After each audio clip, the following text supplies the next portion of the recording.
Have Coffee with Michelle is sponsored by Cincinnati Museum Center.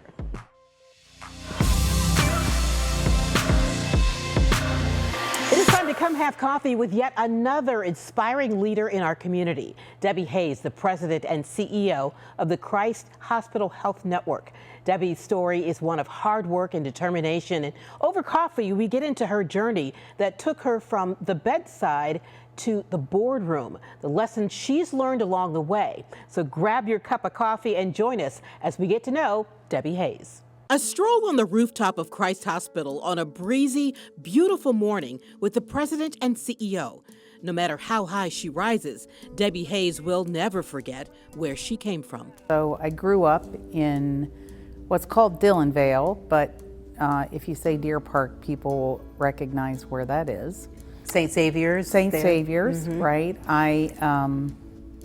And that's where my parents lived until both of them passed away, and we still have that house. So again, they were a working class family. We really didn't have a lot of money. We had one car, right? And I was saying this in another forum, that it was a treat to go out to Ponderosa on Sundays with my grandparents. I remember Ponderosa. Right. So that was really a big deal. So we didn't have a lot of money, but the one thing that we did have, and my father and my mom instilled this in us many, many years ago, was get a good education, because neither of them had gone to college. And so I was really the first in my generation to go to college. Debbie admits she's more like her father, stubborn, opinionated. It's when she tells me about her mother, who worked at a fast food drive-thru later in life until she was 70 years old, that her emotions come to the surface. And honestly, on the day that she died, she was getting up to go to work. And you say when she passed away, there was a special tribute to her. There was. They closed the McDonald's on Cornell Road for 2 days so that the entire staff could go to the funeral. And you recall that story. Why do you tell that story? You know, I think I tell it because it really speaks to who she was, right? And what she meant to people. And what she meant to people. I mean, people would drive up afterwards and they would send us notes saying, oh my gosh, where's your mom? I mean, we literally had people calling that day, where's your mom? She's not at work.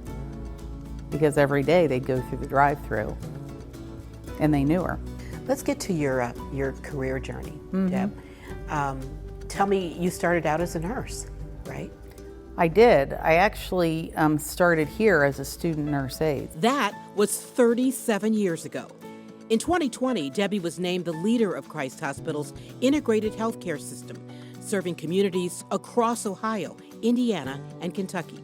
Could you have ever imagined then that you would be president, CEO of the Christ Hospital Network? Never. You know, it wasn't in my career aspirations. I just loved taking care of people. And so being a nurse was something that really fulfilled me. And people ask me all the time, well, if you couldn't be the CEO of Christ Hospital, what would you do? And I always say to them, if I could go back and work in the ICU as a nurse, I would be as happy as I could ever be. So, Deb, we go a long way back to the Mount Notre Dame Board of Trustees. Remember that? Being on the board was a way for me to give back to people that really set me up for success. And I go back to some of those teachers that quite honestly were still there when we were on the board together. And I Sister Rita, Mary Maymert, Kathleen Hipskin. I mean, I can name Tom Geyer. When asked about her passions. So I'm a huge Bengals fan. I love the arts. I could listen to the symphony all day long. I love to go to the theater. Someday I will travel a lot. I just don't have time to do that right now. Time is what you need, right? Right, right. And this kind of gets me to my next question, which I love to ask.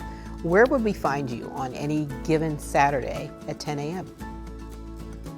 On Saturday at 10 a.m.? You might find me at the nail salon. I love it. You gotta get your nails done. Well, it is so true. Nails are a must. Cheers to Debbie Hayes, and what a powerful story, proving where you start does not determine where you finish. Coming up next, we are headed to a place where powerful stories are told every day. Cincinnati Public Radio. Now, this is fun. I'm taking you along with President and CEO Richard Eisworth for a behind-the-scenes look at their brand new facilities still under construction in Evanston. The future of public radio in Cincinnati is bright, and learn how they are planning to connect even more with the community. We'll have more on that next time on Come Have Coffee with Michelle. You may know their names, but how well do you really know Cincinnati's most prominent people? Come Have Coffee gives you a chance to get to know them a lot better. Watch this Cincy Lifestyle special streaming now. Find WCPO 9 everywhere you stream and scroll to specials.